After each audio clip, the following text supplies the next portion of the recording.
अस्सलाम वालेकुम ख़वातीन व हज़रात, पेश खिदमत है हस्बे हाल। मैं हूँ आपका मेज़बान फरीद रईस। नाज़रीन, शो का आगाज़ करते हैं लतीफ़ी स्ट्रीट के एक मंजर से। देखो बट, अगर तुमने खा लिया है तो बता दो मुझे। क्या खा लिया है? क्या खा लिया है? पिज्जा पिज्जा पिज्जा तुमने खाया है? मुझे कोई शौक नहीं है ये पिज्जा खाने का, ना मैं पिज्जा खाता हूँ। डिलीवरी वाला खुद बता रहा है मैं लतीफी स्ट्रीट में देकर आया हूँ। और मैंने कहा भाई मेरे घर तो पहुंचा नहीं है। कह रहे एक भारी भरकम आदमी था, उसने रिसीव किया है। और मैं अकेला ही इस गली में भारी भरकम रह रहा हूँ, कोई और नहीं है। तो तुम्हारे अलावा भारी भरकम और है कौन इस मोहल्ले में? और चट्ठा साहब रहंदे ने कोने दे उत्ते, मेरे तो भी भारी भरकम ने। ज्यादा बातें ना करो, एक तो पिज्जा खाया, आगे से बातें कर रहे हो। मुझे कोई शौक नहीं है ये पिज्जे बर्गर शवारमे खाने का, ना मुझे रास है। मैं सिर्फ दाल चावल खाता हूँ। बट सब की होया, क्यों रौला पांडे हो? ओए अमीर रौला की पना मुकद्दस कह रहे हैं कि मेरा पिज्जा खा गए। और मैं तो रोटी नहीं खाता जिहदे नाल सालन ना होवे। देखो भाभी, मैंने डिलीवरी वाले से पूछा है कि भाई तुम किस घर में देकर आए हो। कहता है लतीफी स्ट्रीट में देके आए हो जिसपे पीला रंग हुआ है। पीला रंग तो मेरे घर पे भी हुआ है और तुम्हारे घर पे भी हुआ है। तो मैंने कहा मेरे घर तो पिज्जा पहुंचा नहीं। कह रहे जी एक भारी भरकम आदमी था, उसने रिसीव किया है।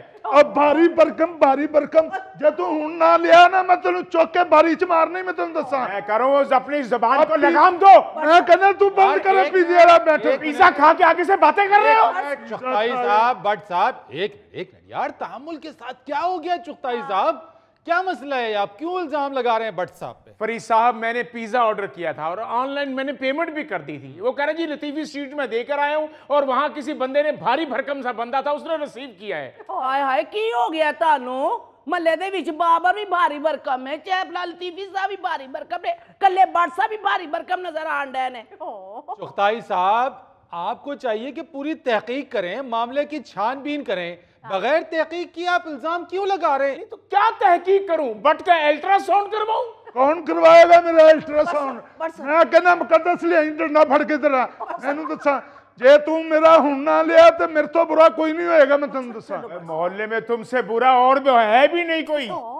अब्बू क्या हुआ है? क्यों शोर मचाया हुआ है? अम्मी परेशान हो रही हैं अंदर। यार इन लोगों ने जीना हराम कर दिया है। क्या? बेटा वो पिज्जा नहीं मंगवाया था अभी ऑनलाइन जी, वो कह रहा है कि मैं मोहल्ले में दे आया हूँ और मुझे 100% यकीन है कि इसी ने रिसीव किया और इसी ने खाया है। एक मिनट। बट चाचू, अगर आपने पिज्जा खाया तो मान जाए, हम आपसे पैसे नहीं लेंगे। और मैं नहीं हो खाता पिज्जा, ना मैनू पसंद है। पसंद ना पसंद की बात ना करें। खुराक की फोटो तो अखबार पे बनी हो, आप वो खा जाते हैं। पिटे मुंह तेरा वे। मेरे को दंद ना कढ़वा लवी, ना ही असी किसी दी शै खाने हैं। असी अपना पकाने ते अपना खाने हैं। जान दियो बट चाचू, मैं खुद वेख्या तानू फकीर दे डोल चो चौल खांदे आ। बकवास ना कर वे, उठ निकल बाहर, चल दफा हो, चल पूरा मर जाके। अभी तमीज से बात करो, मैं तुम्हें बता दूं। तो तुसी तमीज ना गल कर दे भी बट साहब दे नाल। बट साहब ने साडा एडा वड्डा पिज्जा खादा, उदों बट साहब नू ख्याल नहीं। और सानू की जरूरत है पिज्जा खान दी? इधर आ जा मुकद्दस। और जे तुसी हुण पिज्जा दा नाम लिया, मैं तुहानू दोवां नू इत्थे लम्मिया पा बहुत ही गल कीती, मैं बहस भट्ट साहब की है, चुगताई साहब की है कि मेरी दुकान ते रौला पाया जे कि मसला क्यों है? और पिज्जा खा के आगो गल करनी है। एक चोरी ऊपर से सीना जोरी। चोरी की मतलब? देखें जी, हमारी वो डिलीवरी मंगवाई है अब्बू ने पिज्जे की। अच्छा। हम घर में अंदर थे तो ये बट चाचू ने रिसीव किया और सारा ही खा गए हैं। नहीं लिता उन्होंने पिज्जा। चुगताई साहब कोई बात नहीं, आराम से बैठे, बात कर लेते हैं। बैठो बेटा, आप भी बैठो। जी चाचू। क्या पर भाई आप आगे, आप मुअज़्ज़ज़ आदमी हैं। मेहरबानी यार, क्या हुआ? ये कह रहे हैं कि हमारा पिज्जा खा लिया हमने, अच्छा। तो आधे घंटे से मेरे साथ लड़ रहे हैं। ओहो। आप ऐसा करें, सीसीटीवी से फुटेज निकलवाएं और उसमें देखें कि किसने पिज्जा इनका खाया। ओ भट्ट साहब, सीसीटीवी कैमरा तो लतीफी साहब ने अपनी गली में लगाने नहीं दिया। वो कहते हैं बेहयाई है, औरतें निकलती हैं, दिए बहनें निकलती हैं यहाँ से। देखे जी, अगर सीसीटीवी कैमरे नहीं है ना, सूंघने वाले कुत्ते मंगवाते हैं, पता चल जाएगा किसने खाया। 2 कुत्ते बाट अंकल पे छोड़ेंगे, ये मुंह से मानेंगे मैंने खाया। अब बह जा तू, सूंघने वाले कुत्ते। देसी कुत्ता आपसे पाला नहीं जाता, सूंघने वाले कुत्ते मंगवा रहे हैं महंगे। वैसे खाया तो बता दें, 2 महीने हो गए मैंने भी नहीं खाया पिज्जा। हाय हाय बाबर भाई, अगर किसी ने रिज़्क खा ही लिया है तो तो कौन सी क़यामत आ गई है? बता तो देना, बता तो दे। हाँ हम नया मंगवा लें, बताए तो सही गया किधर पिज्जा। और ਤੁਹਾਨੂੰ ਕਿੰਨੀ ਵਾਰੀ ਕਿਹਾ ਕਿ ਅਸੀਂ ਨਹੀਂ ਖਾਦਾ ਪੀਜ਼ਾ, ਅੱਧੇ ਘੰਟੇ ਤੋਂ ਤੁਸੀਂ ਮੇਰੇ ਨਾਲ ਲੜਨ ਰਹੇ ਹੋ। आधे घंटे से लड़ाई हो रही है तो खून या चोट तो किसी को भी नहीं आई। हाय हाय बाबर साहब, आप मोहल्ले में सुलह करवा रहे हैं या खून खराबा करवा रहे हैं? बिल्कुल। फरीद साहब मैं तो इनकी लड़ाई खत्म करा रहा हूँ। ये देखे ना कि 700 का पिज्जा और 70,000 के सूंघने वाले कुत्ते मंगा रहे हैं। ये तो वो हिसाब हो गया ना कि टगे दी कुड़ी थी आना शेर मनाई। बाबर साहब अपनी बात दुरुस्त कर लें, 700 का पिज्जा नहीं था, 2000 रुपए का पिज्जा था और फचीता फ्लेवर था। हेलो, भतीजा फ्लेवर केड़ा हुंदा है? मुझे तुम नजर से गिरा तो रहे हो, वाह वाह। मुझे तुम कभी भी बुला ना सकोगे, लतीफी साहब, नजर सो स्वीट। लतीफी साहब इधर मोहल्ले में जबरदस्त लड़ाई हो रही है और आप रोमांटिक हुए हुए हैं। साडे हल ध्यान करो, खलोता साइकिल चला रहे हो, छुरियां तेज करनियां शुरू करतियां जे। भाई मैं तो सोच रहा हूँ कि इसी तरह की कोई लच्छे बनाने वाली मशीन बनवा लूं। और लच्छे छड्डो, है जेड़ा साडे घर च लच्छा बनया एदा कुछ करो। अरे भाई लच्छे को क्यों छोड़ दें? जब कोई बंदा नमकीन चीज खाता है तो उसके बाद मीठी चीज का दिल में ख्याल आता है। ਤੇ ਜਿਹਨੇ ਨਮਕੀਨ ਵੀ ਨਾ ਖਾਧੀ ਹੋਵੇ ਉਹਨੇ ਮਿੱਠਾ ਕੀ ਖਾਣਾ ਜੇ? क्या हुआ क्या?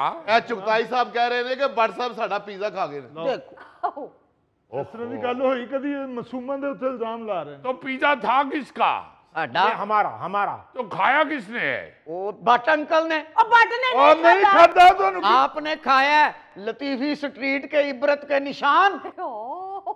ਓ ਬੇਮੌਸਮੀ ਤਾਰੇ, ਮੇਰੇ ਉੱਤੇ ਇਲਜ਼ਾਮ ਨਾ ਲਾਈ। ਨਾ ਮੈਂ ਪੀਜ਼ਾ ਖਾਣਾ, ਮੈਂ ਤੈਨੂੰ ਕਿੰਨੀ ਵਾਰੀ ਕਿਹਾ ਹੀ। और लतीफी स्ट्रीट के मुंसफ आ गए ना, उनसे फैसला करवाते हैं। लतीफी साहब एक बात तो बताइए। तो स्वीट। हाय। घूंघट निकालिए, घूंघट निकालिए। मेरा कहने का मतलब ये है कि जो बात है वो बताइए, उसके मुताबिक फिर फैसला भी कर देंगे। लतीफी साहब आप ये बताएं कि पूरे मोहल्ले में से बरसा भी भारी भरकम है? नहीं, आप भी हैं। हेलो, ਲਤੀਫੀ ਸਾਹਿਬ ਇਹਨਾਂ ਦਾ ਪੀਜ਼ਾ ਇਹਨਾਂ ਨੇ ਕਿਤੇ ਮੰਗਵਾਇਆ ਸੀ ਤੇ ਮੈਨੂੰ ਕਹਿ ਰਹੇ ਨੇ ਕਿ ਤੂੰ ਖਾ ਗਿਆ। वो इनका था। हाँ लो तुसी एवें उदों दा बट साहब नाल लड़ रहे हो। ओ बैठा जे पिज्जा खोर इंसान। लतीफी साहब क्या हुआ, क्यों लड़ाई हो रही है? मैं पहले ही कह रहा था ये किसी घटिया इंसान का काम है। अरे ओ भाई, एक बात याद रखना, ये जो लोग कहते हैं ना कि अगली जंग पानी की वजह से होगी, हाँ? गलत। अच्छा, अब जो जंग होगी वो पिज्जे की वजह से होगी। लाइए हमारी खानदानी बंदूक। लतीफी साहब छोड़िए इनको, आप एक और मंगवा लीजिए, बहुत मजा आया। क्या? तरबूज तरबूज तरबूज तरबूज की बात हो रही है। हमने इनको अभी चिकन तरबूज अपना सुरख तरबूज ला के दिया है। बाबर चाचू, ये लतीफी चाचू से पूछिए, इनकी बातों से लगता है दाल में कुछ काला है। छोड़ो बेटा, मैंने बुलवाया डिलीवरी वाले को, वो अभी बताएगा कि वो किसको देकर गया है। वो तो बुलवा लो डिलीवरी वाले को, हम किसी से डरते हैं? घूंघट निकालिए। अच्छा जी। लतीफी साहब ये 7 सूंघने वाले कुत्ते भी मंगा रहे हैं। सूंघने वाले कुत्ते क्यों मंगवा रहे हैं? इनकी अपनी नाक बंद है क्या? अभी इससे बात करो। अरे तमीज से ही बात कर रहा हूँ। चलिए अंदर चल के बैठिए, उठाइए, डिलीवरी वाला आ रहा है, चलिए अंदर। जब आएगा तो बात कर लेंगे। कहाँ जा रहे हैं? वो कुत्ते तो अंदर से भी बंदा निकाल लेते हैं। अरे कुत्ते की जरूरत है, हमारे घर की तरफ आए, हम किसी से डरते नहीं है, ना ही हम ऐसे लोग हैं। हमें क्या जरूरत है भाई किसी का पिज्जा खाने की? अच्छा तशरीफ तो रखिए लतीफी साहब, कहाँ जा रहे हैं आप? अब बलवा हो रहा है तो क्यों इधर बैठे? नहीं नहीं लतीफी साहब, मैनू कलियां छड़ के जा रहे हो, मेरे से इल्जाम लगा है। कलियां तुम्हें क्या बॉर्डर पे छोड़ गया हूँ? मोहल्ले में बैठे हुए बैठे रहो। यहाँ बैठे लतीफी चाचू, यहाँ बैठे, अभी फैसला होगा कि कौन है चोर इस गली का। लतीफी साहब मुझे दाल में कुछ काला लग रहा है। डिलीवरी बॉय की बात होते के साथ ही आप अंदर चल दिए। ऐसी बात तो नहीं है, हम बैठ जाते हैं, हम बैठ जाते हैं। बैठे बैठे। डिलीवरी वाला आ जाए, ऐसी कौन सी बात है? बात तो वो है जो मुंह पे की जाए, आ जाइए आ जाइए। अच्छा पहले नवाब देखे अपनी पीढ़ियां आप चुकी फिर दे। अरे मुलाजमीन भी रखे हुए हैं पीढ़ियां उठाने वाले। कभी नजर तो आए नहीं मुलाजमीन। आपकी नजर कभी बट से हटे तो आप किसी और को देखे ना। लतीफी साहब घूंघट निकालिए। अच्छा जी मामी जान अंदर आ जाएं, दाल पक गई है। चलो उठो जी। अब देखो फरीद साहब, असी अपनी दाल रोटी खा रहे हैं, साडे उत्ते पिज़्ज़े चोरी दे इल्जाम ला रहे हैं। देखें जी, हमारा तो पिज्जा किसी ने खा लिया, हमारे लिए तो सारा मोहल्ला ही चोर हुआ ना। ਉਹ ਕੀ ਕਹਿ ਰਹੇ ਆ, ਸਾਰਿਆਂ ਨੂੰ ਚੋਰ ਨਾ ਬਣਾ। ਮੈਂ ਤਾਂ ਮਾਰਕੀਟ ਗਿਆ ਸਾਂ ਕੋਈ ਸਮਾਨ ਲੈਣ ਵਾਸਤੇ। ਮੈਂ ਸਿਰਫ ਤੈਨੂੰ ਇਸ ਲਈ ਨਹੀਂ ਕੁਝ ਕਹਿੰਦਾ ਕਿ ਤੇਰੇ ਨਿੱਕੇ ਨਿੱਕੇ ਮਾਂ ਪਿਓ ਨੇ। ओ एक मिनट भाई साहब, एक मिनट। क्यों मोहल्ले में बदमजगी आप फैला रहे हैं? डिलीवरी बॉय को अभी आपने बुलवाया है, वो बता देगा, दूध का दूध और पानी का पानी हो जाएगा। आप खामखा पूरे मोहल्ले को चोर कह रहे हैं, ये बात गलत है। नहीं फरीद मियाँ, ये भी तो हो सकता है कि डिलीवरी बॉय जो है वो गलत बात कर जाए। ये भी तो हो सकता है। यार वो अंधा तो नहीं है, जिसको उसने पिज्जा पकड़ाया है वो उसी का नाम लेगा। नहीं ये क्या बात हुई? डिलीवरी बॉय का भी तो कसूर हो सकता है। वो हो सकता है किसी को उसने कहा हो कि ये रखिए जी पिज्जा खा लीजिए, गरम गरम है। तो खाने वाली चीज को मना तो नहीं करते, किसी ने रख लिया हो तो इसमें फिर उसका क्या कसूर है जिसने खा लिया? इसी चीज का तो दुख, अगर किसी ने खा लिया तो बता तो दे। ਚਲੋ ਸਬਰ ਕरें चुगताई साहब। पिज्जा ਤੁਹਾਡਾ ਮੈਨੂੰ ਲੱਗਦਾ ਪੀਤਾ ਗਿਆ ਜੀ। पीता गया पिज्जा खादा गया। आज तो खादा गया तो बट को कहो मान जाए अगर खादा गया थे। ओ कल हाथ मारो लतीफी साहब, मैं कसम चुकन नूं तैयार हां, मैं नहीं खाता पिज़्ज़ा। बट मामू क्या हुआ है? बट मामू पिज्जा खा गया है। हाय अल्लाह। ओ हुणा की है पुत्र, ए जिहड़ा भाई है ना, ए बच्चों दी चीज़ां खाण वाला, चुगताई साहब इन्हें किते मंगवा लिया पिज़्ज़ा। ओ पता नहीं केड़ा बंदा खा गया, तो इल्जाम मेरे उत्ते लाई जा रहे हैं। How cheap. ओ बेटा चीप नहीं था, 2000 रुपए का मंगवाया है फजीता फ्लेवर। ਪਹਿਲਾਂ ਤੁਸੀਂ ਚੁਗਤਾਈ ਸਾਹਿਬ ਕਰੋੜਾਂ ਰੁਪਏ ਦੀਆਂ ਕਰਦੇ ਹੋ ਤੇ 2 ਘੰਟੇ ਤੋਂ 2000 ਦੇ ਪੀਜ਼ੇ ਤੋਂ ਲੜਨ ਰਹੇ ओ भाई मैं कब कह रहा हूं कि मुझे पिज्जा चाहिए या पैसे चाहिए, मैं ये कह रहा हूं कि मान तो जाए कि किसने खाया है। यार छोड़ दीजिए चुगताई साहब, 2000 का पिज्जा खा के तो बंदा कौन सा मान जाए।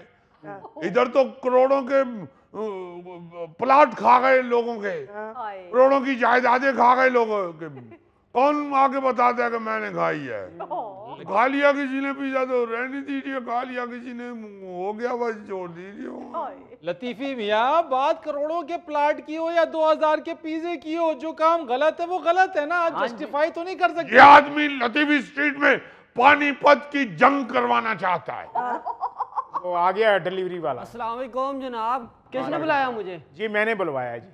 ये थोड़ी देर पहले एक ऑर्डर मैंने मंगवाया था, तो वो आप ही ऑर्डर देके गए थे ना? जी जी। बस ये बताएं कि किसको देके गए हैं वो ऑर्डर? वो जी इधर ही खड़ा था बंदा, ये बंदा ये। So sweet. यानी कि लतीफी स्ट्रीट का मालिक ही चोर। क्या हुआ है भाई, क्या बात है? आपको अभी मैं यहाँ पिज्जा नहीं दे के गया? हाँ तो इसमें कौन सी बुरी बात है? अभी ये मैं इधर खड़ा था, ये आया कहता जी ये लतीफी स्ट्रीट है। मैंने कहा जी हाँ मैं ही हूँ लतीफी भी। हाँ अच्छा। तो कहते जी ये पिज्जा आ गया है। मैंने कहा दे दीजिए भाई। अब हर गली में न्याज बट रही है। कल अब हमें जर्दे की प्लेट दे के गया, हमने वो भी ले ली। अभी शाम को भी आया था एक आदमी, बिरयानी दे के गया, हमने लिया। वो कह रहे हैं न्याज बट रही है। उसी में अब पिज्जा आ गया, हमने समझा न्याज बट रही है, हमने खा लिया। बिस्मिल्लाह करके। लतीफी मियाँ, आप नवाब है गली के मुस्तहिक। ये क्या बात कर रही हैं आप? उसको नहीं पूछ रहे जो गलत आदमी आया है इधर। उसने बताया क्यों नहीं कि किसी ने बुक करवाया हुआ है? उसने कहा है पिज्जा आ गया, हमने कहा लाइए। अब हमें क्या मालूम है, क्यों नहीं बताया तुमने? तो आपने क्यों नहीं बताया कि मेरा पिज्जा नहीं है, मैंने ऑर्डर नहीं किया? और भाई डिलीवरी तुम्हारी ड्यूटी है ये कि जिसका ऑर्डर है उस तक पहुंचाओ। ये अंदरून शहर में हर दूसरे दिन यही स्यापा पड़ा होता है। वाह जी वाह, डिलीवरी बॉय लगता ही नहीं, लगता कीड़ी है तो चीनी का बड़ा दाना पीछे चुक के फेर रही है। लो इनू वेख के मैनू कहावत याद आउंदी है, निकी जी कुड़ी लै परांदा तुरी। इधर आ जाओ, तुम इधर आ जाओ, ये बड़े जालिम लोग हैं। अच्छा कभी डिग्गा होएगा जिंदगी च ते पिछले पासे डिग्गा होएगा।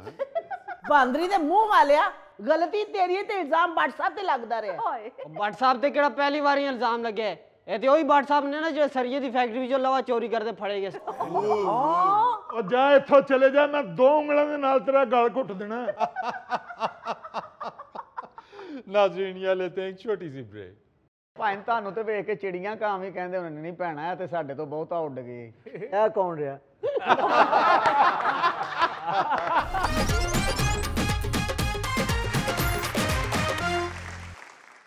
अच्छा जी, रोज़ाना अजीज़ी हमारे जेम्स बॉन्ड 0092 आपको एक दिलचस्प और हैरानकुन खबर सुनाते हैं, मगर आज मैं आप लोगों को एक दिलचस्प और हैरत अंगेज शख्सियत से मिलवाने जा रहा हूं। अच्छा जी।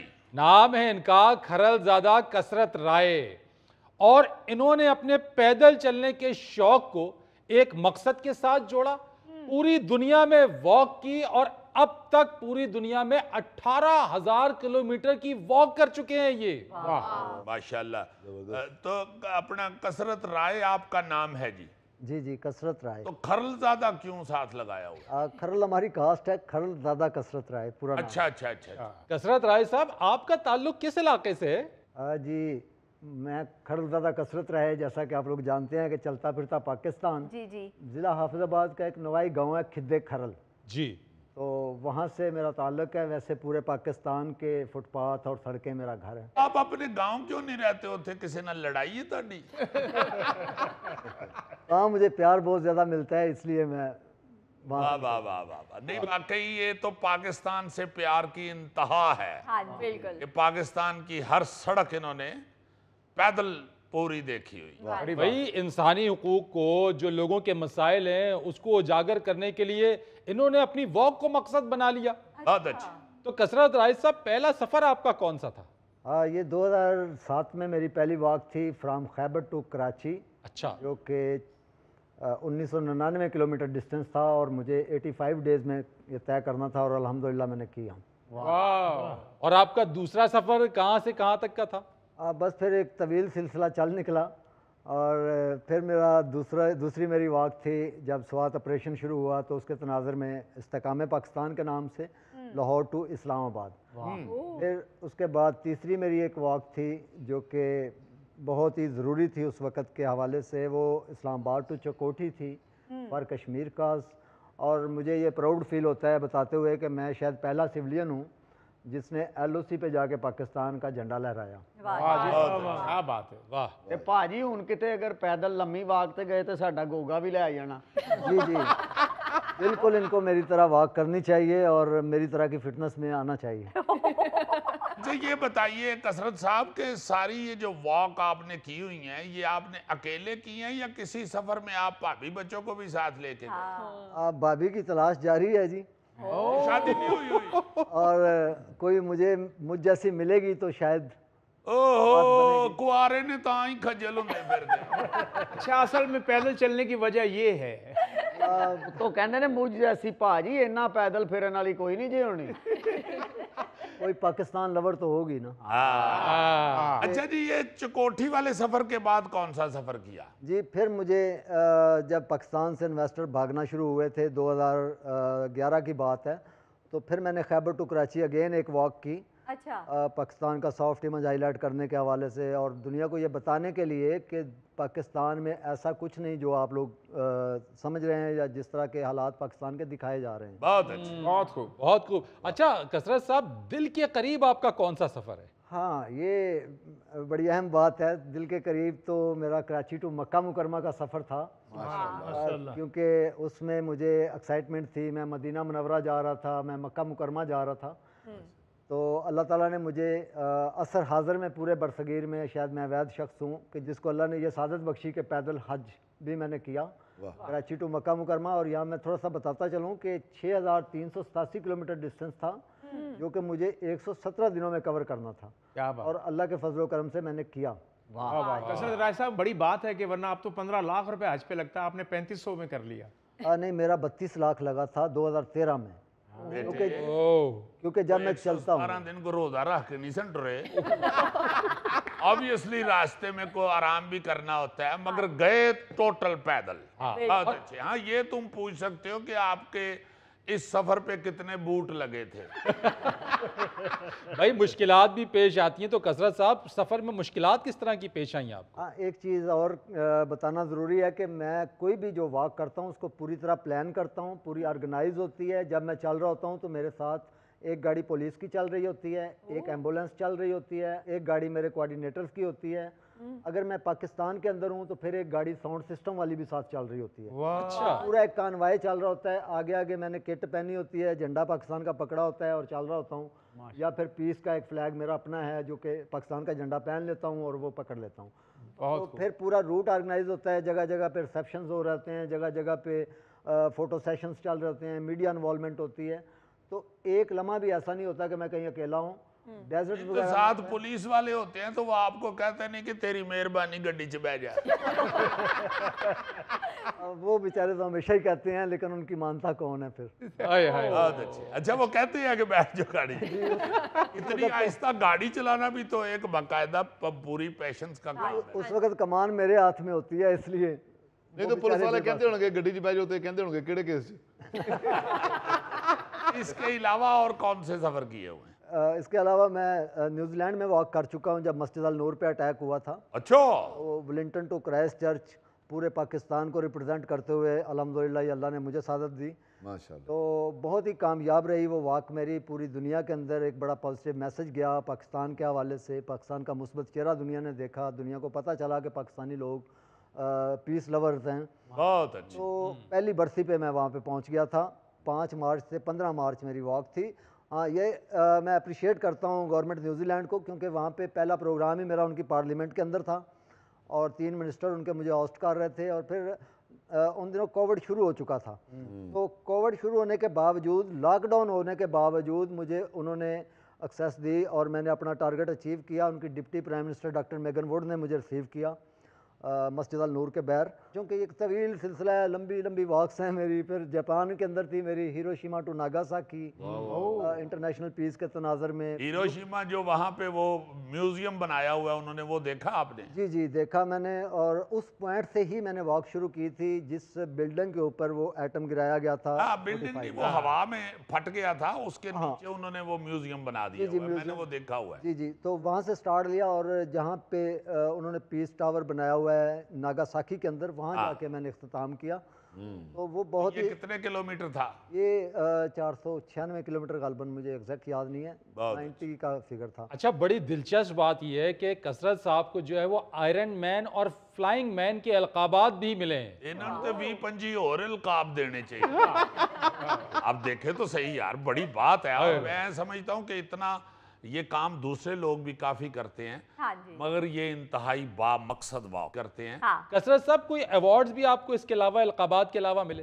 सैकड़ों अवार्ड्स मिले मुझे इंटरनेशनली और नेशनली, सैकड़ों। लेकिन बदकिस्मती से मुझे ये कहना पड़ता है कि गवर्नमेंट ऑफ पाकिस्तान का कोई अवार्ड नहीं है मेरे पास। अब बस यहाँ यही है जी, ध्यान किसी का पड़ जाए तो तभी है, वरना वाकई हमारी गवर्नमेंट जो है वो इसी तरह ही, एक नहीं सारी हुकूमतें ऐसे ही हैं। बिल्कुल। अच्छा, ये तो पाकिस्तान की आपने बात की है ना, तब जब आप किसी और मुल्क में जाते हैं तो ये कोऑर्डिनेशन कैसे करते हैं? ये पुलिस, कॉन्वॉय, एम्बुलेंस? ये एक बहुत मुश्किल काम है। एक साल लग जाता है मुझे एक वॉक को प्लान करने के लिए।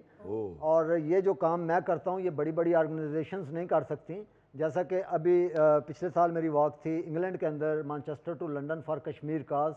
मैनचेस्टर टू लंदन 7 दिन की वॉक थी, कोई 500 किलोमीटर के करीब बनती है। तो इंग्लैंड जैसे मुल्क में जाके आप कश्मीर काज के ऊपर वॉक कर रहे हैं, पूरे पाकिस्तान की आवाज़ बन के आप चल रहे हैं, उनके रोडों के ऊपर आपने मेला लगाया हुआ है और फिर इंडियन हाई कमीशन के बाहर जाके आप वॉक का इख्तिताम कर रहे हैं। तो ये मामूली बात नहीं है। ये वहाँ की गवर्नमेंट आपको परमिट आसानी से दे देती है, परमिशन दे देती है? जी, मैं बिल्कुल कोऑर्डिनेट करता हूँ सबके साथ, जितने भी मुतलका अदारे होते हैं उन सब के साथ पहले कोऑर्डिनेशन होती है, परमिशंस होती हैं। मुझे कई किस्म की परमिशंस चाहिए होती हैं, क्योंकि मैं किसी मुल्क में जाता हूँ तो मुझे वीज़ा चाहिए, फिर मुझे उस मुल्क में पैदल चलना है, उसके लिए अलग से परमिशन चाहिए, फिर मेरे पास एक झंडा होता है और झंडे के लिए अलग से परमिशन चाहिए, फिर मेरे पास पम्फलेट्स होते हैं, लीफलेट्स होते हैं, ब्रोशर्स होते हैं जो कि मैं अपना मैसेज कन्वे कर रहा होता हूँ, तो वो बांटने होते हैं रास्ते में, तो उसके लिए मुझे अलग से परमिशन चाहिए होती है। तो ये कोई आसान जॉब नहीं है। मैं जितना सेक्रीफाइस कर सकता था मैंने अपने मुल्क के लिए किया। अल्हम्दुलिल्लाह मैंने हर शोबे के लिए वॉक की। लास्ट वॉक मेरी यूरोप में थी इस्लामोफोबिया के ऊपर, जो कि एक नामुमकिन सी बात थी। मुझे कहा जा रहा था कि ये तो शायद मुमकिन है ही नहीं, आप यूरोप के अंदर जाके, फ्रांस के अंदर, बेल्जियम के अंदर, जर्मनी के अंदर आप इस्लामोफोबिया के ऊपर बात करेंगे। अल्हम्दुलिल्लाह मैं करके आया और मैंने करके दिखा दिया। क्या बात है। और इतने लंबे सफर में भी आपको आपकी होने वाले बच्चों की वालिदा साहबा नहीं मिली? हाँ, बस इतना चलने वाली नहीं मिली। तो आप ये चाहते हैं कि उसी से शादी करूं जो मेरे साथ वॉक करे? कम से कम मेरे साथ तो रहे, वॉक ना करे तो साथ तो रहे। ऐसे क्या आपके नक्शे कदम पे चले? ये साथ ही रहेगी, मगर आपको भी फिर थोड़ा बहुत घर भी रहना पड़ेगा ना। इतनी जिंदगी तो मेरा ख्याल है आपने वॉक में ही गुजार दी है। जहाँ हूँ जैसा हूँ की बुनियाद पे कोई भी कबूल कर ले तो मैं आज भी एग्री हूँ। वाह वाह, अच्छा जितनी उम्र हो गई है कि तेरे पुराने सामान वाली दुकान थे बहुत। जी एक प्रॉब्लम है, अगर लड़की वाले राय साहब को देखने आए तो लड़की वाले ने पूछा इनके बड़ों से कि लड़का क्या काम करता है, तो वो क्या कहेंगे कि लड़का पैदल फिरता है। ਭਾਵੇਂ ਤੁਹਾਨੂੰ ਤੇ ਵੇਖ ਕੇ ਚਿੜੀਆਂ ਕਾਮ ਹੀ ਕਹਿੰਦੇ ਹੋਣੇ ਨਹੀਂ ਭੈਣਾ ਤੇ ਸਾਡੇ ਤੋਂ ਬਹੁਤਾ ਉੱਡ ਗਈ। ਇਹ ਕੌਣ ਰਿਹਾ? बेटे वो भी हाफिजाबाद दे। और आपको एक और बात बताऊं कसरत साहब की, ये अदाकार भी हैं, इन्होंने ड्रामा भी किया हुआ है। ड्रामे का क्या नाम था भला जी? नीला आसमान। नीला आसमान। और सांपों वाला इन्होंने गाने भी लिखे हुए हैं और बड़े बड़े अच्छे गुलकारों ने इनके गाने गाए हुए हैं। यानी अदबी खदमात भी इनकी साथ आपके पॉपुलर गाने को बताइए।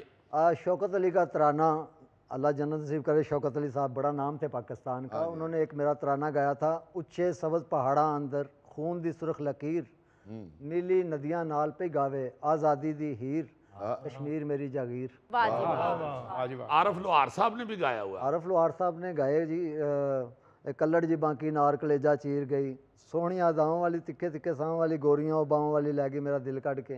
इस तरह काफ़ी सारे हैं। मतलब ये तुसी सारा झूठ ही लिखिया, विआह ते तुसी कीता नहीं। दिल कट के केड़ा ले गई? दिल कट के तो कोई ले जा सकती है ना, विआह ते अलग सब्जेक्ट। बहरहाल कसरत साहब बड़ी खुशी हुई है आपसे मिलके। हम कभी कभी बुलाते हैं अपने शो में ऐसे शख्स को जो हम समझते हैं कि जिसने बहुत बड़ा कारनामा सर अंजाम दिया है हमारे मुल्क के लिए। तो आपकी मेहरबानी, आपने हमारी रिक्वेस्ट सुनी। हमारे असल में एक दोस्त है नासिर इकबाल साहब, अच्छा मैनचेस्टर में होते हैं, उन्होंने मुझे इनके किस्से सुनाए। तो मैंने कहा यार इनको तो शो में बुलाना चाहिए, इतना बड़ा आदमी। देखें जिंदगी कोई किसी मकसद के लिए गुजारता है ना, बेमकसद तो जानवर भी जिंदा हैं। बिल्कुल। जो बामकसद जिंदगी गुजारता है वो फिर कुछ ना कुछ अचीव भी करता है। तो इन्होंने तो बहुत कुछ अचीव किया और अब बात है, अल्लाह ताला आपको और ज्यादा हिम्मत ताकत दे और बड़ी इज्जतों से नवाजे। इंशाल्लाह हुकूमत पाकिस्तान भी आपकी तरफ तवज्जो देगी। बल्कि मैं तो रिक्वेस्ट करूंगा प्राइम मिनिस्टर ऑफ पाकिस्तान से, शहबाज शरीफ साहब से, हयूर ये ताड़े नाल बहुता टुर दे जे। माशाल्लाह बड़े तेज तेज टुर दे हो, बड़ा टुर देने। जितना ये चले हैं, जितना इन्होंने मेहनत की है मुल्क के लिए, इनको भी किसी बड़े एजाज से नवाजा जाना चाहिए। बिल्कुल। कसरत साहब आपका बहुत शुक्रिया, आप तशरीफ लेकर आए और हम सब की तरफ से आपको बहुत सारी नेक तमन्नाएं और दुआ कि आप इसी तरीके से पाकिस्तान का दुनिया भर में नाम रोशन करते रहें। नाज़रीन या लेते एक छोटी सी ब्रेक। एडा तो मलांगना पान अल्लाह का हाथ है। वो तो शहबाज कलंदर धमाल पांदा नहीं फड़िया गया, तू चोरी करदा फड़िया गया है। चोर चोर चोर चोर चोर।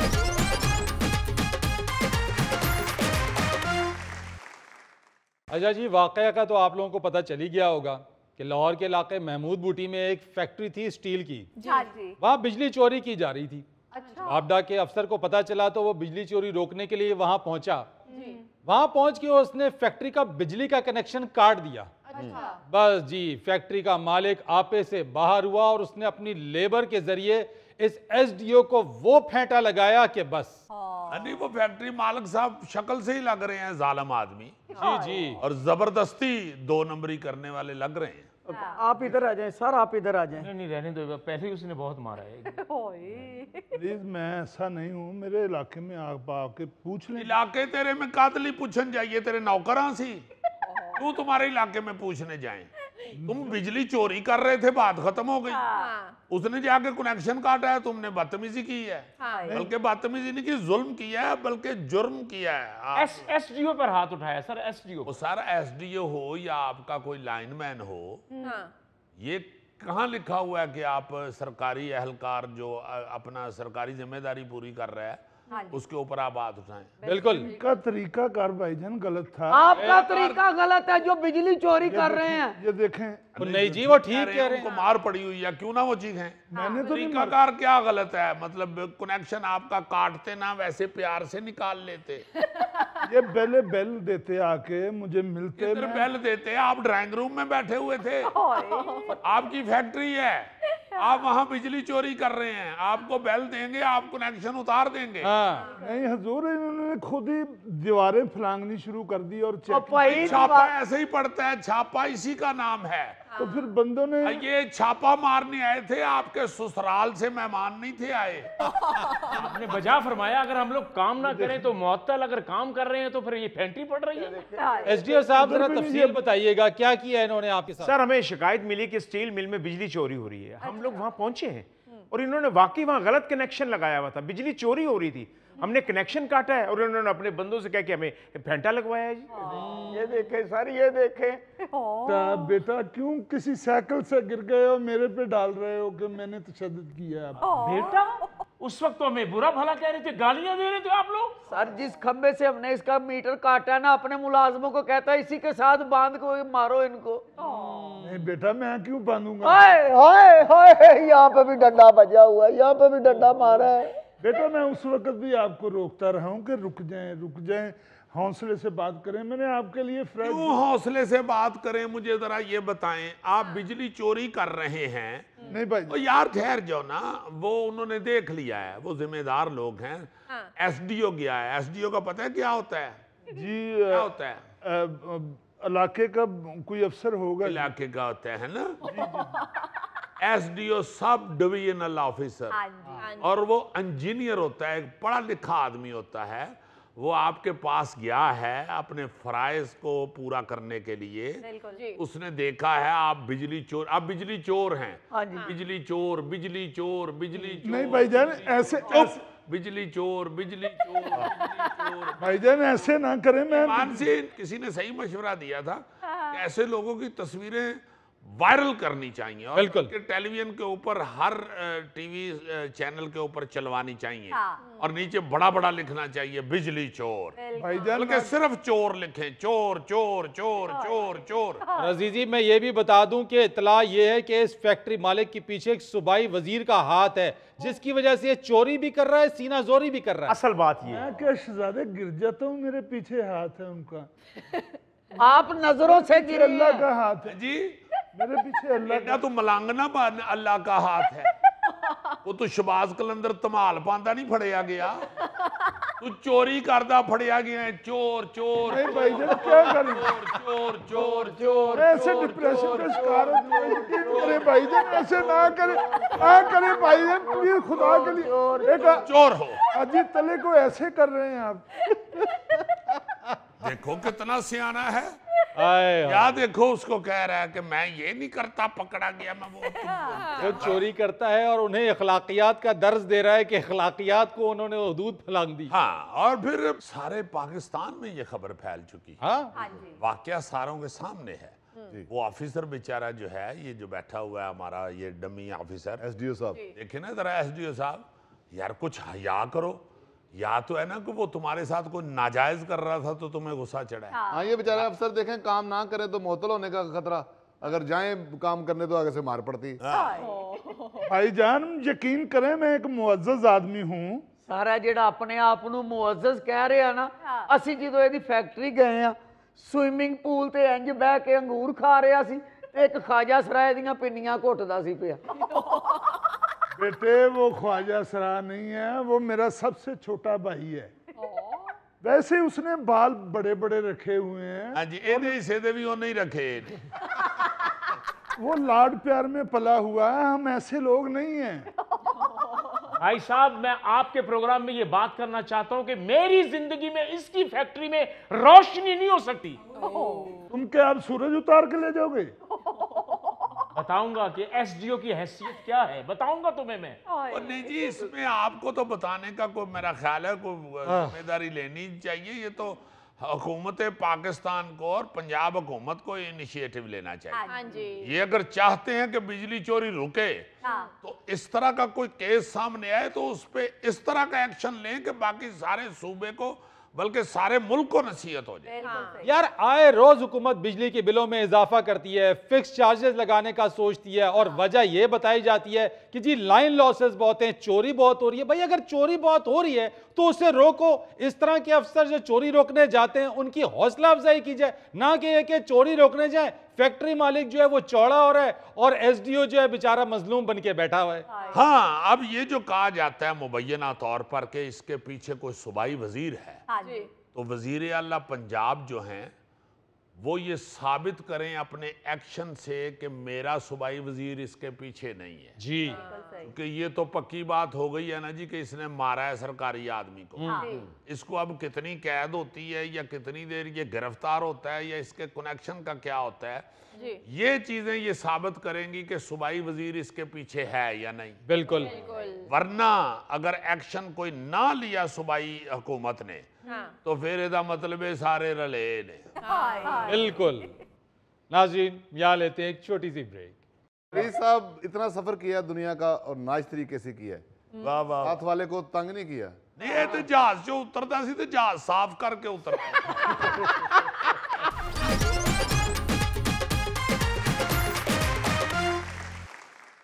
अच्छा जी, आज कुछ सफरी बदतहजीबियों का जिक्र करना चाहूंगा। ये जब से लग्जरी बसेस आई हैं तो इनका और जहाज का जो सीटिंग सिस्टम है वो तकरीबन एक ही जैसा हो गया है। हाँ जी, बड़े बड़ी कमाल बसें आ गई हैं। अब तो हमान से लगता है कि जहाज ही सड़कों सड़की जा रही है। बिल्कुल सही कह रहे हो, बल्कि ये महसूस होता है कि जहाज की सीट जो है वो कम लग्जरी और जो बस की सीट है वो एक्स्ट्रा बल्कि सुपर लग्जरी हो गई है। पीआईए की सीटों से तो बहुत अच्छी सीटें होती हैं। हाँ। अच्छा, जब इन बसों में सफर का आगाज होता है तो अमूमन देखने में यह आता है कि कुछ मुसाफिर हजरात ये सोच कर आते हैं घर से कि इधर बस ने चलना है और इधर हमने सोने की तैयारी करनी है।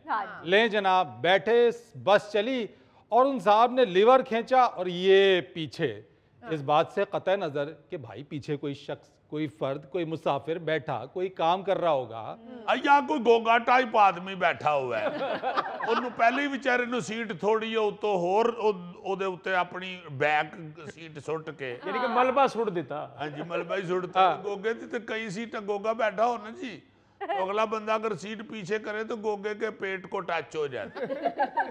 भाजी मुझे तो कहना पड़ता है कि मैं कोई आपका बुजुर्ग नहीं हूँ जो आप मेरी गोद में आ गए हैं। अच्छा, बंदा ना इस हरकत से जो पीछे बैठने वाला मुसाफिर होता है वो एक तरीके से उसके पीछे और जिस साहब ने वो लीवर खींचा होता है ऐसा लगता है जैसे बिल्कुल सैंडविच बन गया है वो। हाँ, नहीं ये वाकई एहतियात करनी चाहिए और लिहाज करना चाहिए। बिल्कुल। एहतियात नहीं, ये लिहाज है। आप जब कहीं बैठे हुए हैं तो आपको इर्द गिर्द के लोगों का भी लिहाज करना चाहिए। हाँ जी सर। जी हाँ अजीजी, सफर में तंग नहीं करना चाहिए किसी को। हाँ जी, इन बसों के हवाले से एक बात ही भी फौरन मेरे ज़हन में भी आ गई है। अच्छा।